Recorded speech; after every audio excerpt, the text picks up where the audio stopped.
If you have not watched the previous videos, please check out in the channel.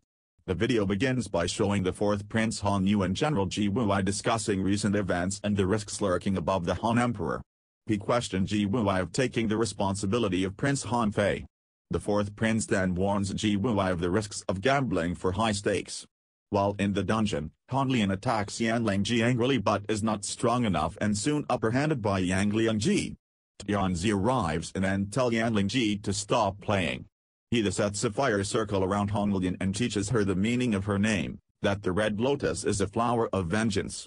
Meanwhile, Wei Zhuang frees Wang Gui from the prison. At the palace, the fourth prince and Prime Minister Zhang questioned Ji Wuai about how his troops arrived in force only after Tianzi had left. Meanwhile, at the home of the crown prince, Han Qianshan kills the zombie guards and sends a signal for the Han troops to enter. Han Fei meets up with the fourth prince, Prime Minister Zhang and Ji Wuai to discuss the current situation. With the emperor absent from imperial court and the crown prince captured, he proposes a temporary head of state be nominated. They agree, and appoint the fourth prince, much to Ji Wuai's displeasure. Still trying to rescue the crown prince, Moya endlessly battles imaginary rapes created by Bai Juwang's poison. He eventually manages to resist Bai Juwang's poison and conquer his fears, striking back at Bai Juwang and wounding him. However, Moya is still too weak to continue and sends Bai Feng to stop Bai Juwang and rescue the crown prince. On the contrary, Xinyu sends Nanyu to the palace to report on what is happening. Meanwhile, Bai Feng encounters the archer Han Qianshan, trying to kill the crown prince whom Bai Feng only just manages to save from a deadly volley of arrows, and then meets up with Moya.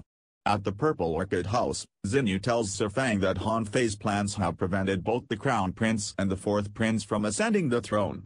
Also, that the emperor may have withdrawn from state affairs because of the activities of Nightfall and the four fearful warriors.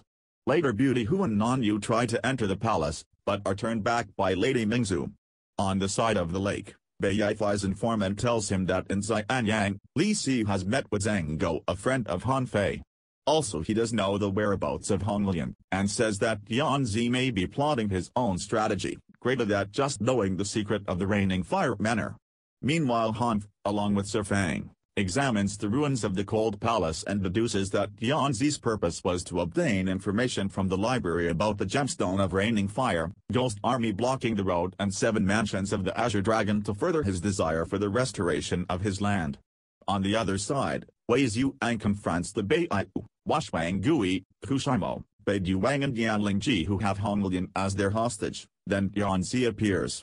After Wei Zhuang appears to insult Han Lian, she no longer wants to be rescued, but Tianzi gives him a small intricately carved medicine bottle as he turns to leave. At the Purple Orchid House, Han Fei tells Sir Fang that he doesn't believe that Tianzi found what he was looking for in the Cold Palace and decides to arrange a meeting with Tianzi. Meanwhile, the fourth prince becomes more suspicious of Ji Wuai's motives and loyalties. He tells Ji Wuai of Enami's changing situation, on which he was surprised to know it. On the other scene, Han Fei's group examine the carved medicine bottle, and deduce it indicates a connection between the palace and the Bai'u. Xinyu suggests that if the bottle came from the palace, they could ask Nanyu to investigate. The scene shifts and Han Lian is returned to her prison, which now is filled with deadly snakes. In her prison cell, Han Lian is surrounded by snakes, but a hornless dragon snake appears to take control. At the palace, although the emperor is reportedly not eating the cooked fish prepared for him by Beauty Hu is returned with its eye missing, the part he likes. The fourth prince asks Qianshan to work with Ji Wuai even though he does not trust the general, but hopes that it may protect the royal father from the Bai'u and Nightfall. Meanwhile, Ji Wuai tells Hu that he's been offered Han Lian by the fourth prince. However, Hu counsels against it and suggests that he support the crown prince instead. Moya reports to Ji Wuai that Bai Juwang has transferred the crown prince and that there is a possibility that Han Qianshan may assassinate him. Back in the prison cell, as Han Lian is confronted by the hornless dragon snake, a Crimson King snake appears to defend her. Using the pretext of delivering cakes, Sir Fang and Beauty Hu manage to pass the carved medicine bottle to Nanyu under the watchful eyes of Lady Mingzhu. In Han Lian's prison cell, the Crimson King snake attacks the hornless dragon snake, and after a vicious struggle, the Crimson King snake emerges victorious. Meanwhile, Non-Yu enters the royal incense room searching for the familiar scent she detects in the carved medicine bottle and finds it. However, while there, she witnesses a meeting between Lady Mingsu and Bai Yifei, whom she calls cousin. Bai Yuang enters Han Lian's cell, explaining that there are hundreds of poisonous snakes in the poisonous pit who feed on each other, absorbing each other's poison, becoming more toxic and leaving the venomous snakes victorious. Surprisingly, as Han Lian laments about her situation, the Crimson King snake consoles her. She then climbs to a high window to help it escape, but the window is protected by a realgar. She wipes it away, and the snake escapes. As Tang Qi and Wei Zhuang watch Bai Yifei arrest some smiths, presumably for refining utensils for the legendary venomous insects, Tang Qi tells Wei Zhuang that although Bai Yifei made his name in the war with Bai, but there is a dark side to him. Meanwhile, Bai Yifei and Lady Mingsu exchange information and potions in the royal incense room. He tells her that General Ji Wuai has been collaborating with the fourth prince more closely than before and both desire the throne. This is all overheard by Non-Yu. However, as she leaves, she suddenly realizes that she has been detected by Bai Yifei. Scene shifts to Han Fei telling the fourth prince and General Ji Wuai that he will support them but nothing should happen to the crown prince. Also that Yanzi's actions are unpredictable, since being freed from the chains and the technique of the legendary venomous insects that restricted him for so long. Han Fei reveals that he learned this from the carved medicine bottle he obtained from Yanzi, who will be seeking revenge. In the palace, Bai Yifei now has Non-Yu and the bottle, but Non-Yu manages to convince him that she is working for Tianzi and that she knows that Bai Yifei was his captor. Meanwhile, Bai Yuang returns to Han Lian's cell to kill the Crimson King snake. He angrily attacks Han Lian for releasing it, but the snake suddenly attacks him to defend her. When he tries to kill the snake, Han Lian stops him, but the dying snake gives her a small glowing crimson ball. Believing it to be poison, she takes it, but instead of dying she survives, and all the snakes become her servants. Long story short, Non-Yu frees herself from her shackles and manages to exit Bai Yifei's chambers while Bai Yifei relays his concerns about Yanzi to Ji Wuai. Non-Yu then finds herself in a tunnel where she finds a woman being slowly drained by red blood-sucking spirit butterflies, the fluid being used to produce the fear that the blood mark was prepared from Bai. She steals a chrysalis and the butterflies attack her, cutting her with their razor-sharp wings, but she manages to escape into the streets where she is rescued by the Chiju clan. Han Fei then presents the chrysalis to Yanzi, offering him the key to freeing himself from his captor, although Yanzi is reluctant to trust the ninth prince.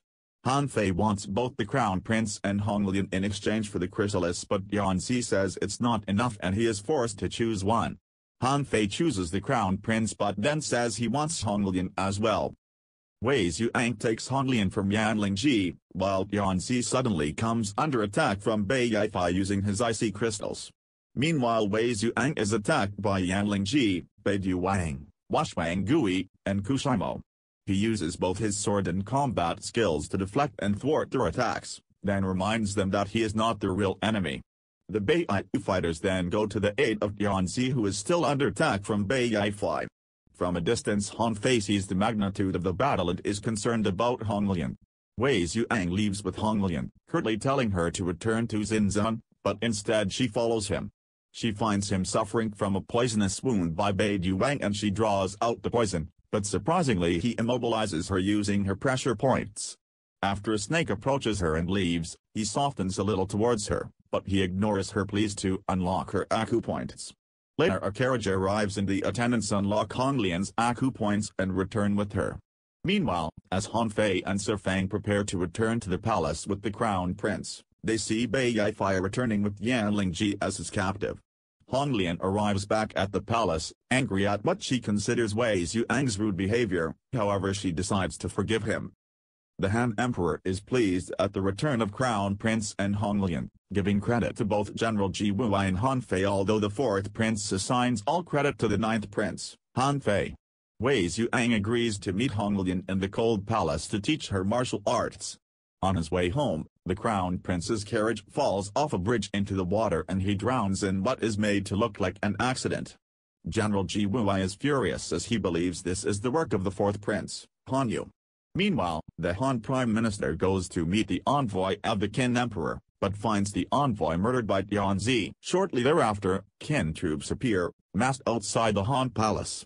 Meanwhile, while visiting the body of the Qin envoy, Han Fei and Su Fang are greeted by a new envoy at Xinsun, Li Si. Li Si reminds Han Fei that in the coming negotiations that he will not show any mercy just because they are fellow disciples. Li Si meets the Han Emperor and mentions the lack of respect shown to the Qin over the murdered envoy. General Ji Wuai promises to capture the culprit, but Li Si expresses doubt in his ability to do so and offers to use the Qin army waiting outside the gates.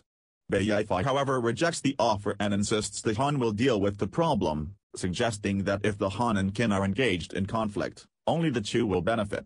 Li Si suggests that the Han Emperor accompany the body to Xianyang as a gesture of sincerity, however Prime Minister Zhang considers it inappropriate. Han Fei diffuses the impasse with some carefully chosen words, but Li Si counters with the proposal that the Han cedes the area of the assassination to the Qin. Han Fei then proposes that if he can solve the case with 10 days or less, the amount of ceded land would be proportional to the time elapsed. Meanwhile, Wei Zhuang and Tang Qi learn that 8 Qin assassins known as the Slick Octahedron have also crossed into the Han state. Later, Bai Yifei foils an attempt by Yan Lingji to escape from prison. The fourth prince suggests that Han Fei took a big risk with his proposal to Li Si, but Han Fei shows his skill in a game with coins called Unbind Victory where the player in the weaker position can use the opponent's greed to defeat them. He suggests that the power of the Qin Prime Minister is strong, whereas that of the ruler is weak. In the Cold Palace, Wei Zhuang gives Hong Lian her first lesson martial arts: trust no one, stay on guard and never relax. Meanwhile, Bai Yifei uses frightening visions from Yan Lingji's past to break her will in hoping she would reveal the location of her master, Tianzi. The other scene, Wei Zhuang and Tang Qi find 4 men of the Qiju clan killed by a single assassin, leaving one survivor who was in hiding. Tang Qi decides to lace a trap with Wei Zhuang's bait to catch the swordsman. That night, the surviving Qiju clan member overhears the assassins talking with the woman Li Wu, but he is easily detected and killed. Meanwhile, as Wei Zhuang walks the dark lane ways, he is ambushed by 4 swordsmen, but he quickly dispatches them. Later he encounters another swordsman at a place referred to as the Heavenly Hinge, the only place in Xinzheng that is both offensive and defensive. They are evenly matched and they fight to a standstill, the swordsman revealed as Wei Zhuang's senior brother,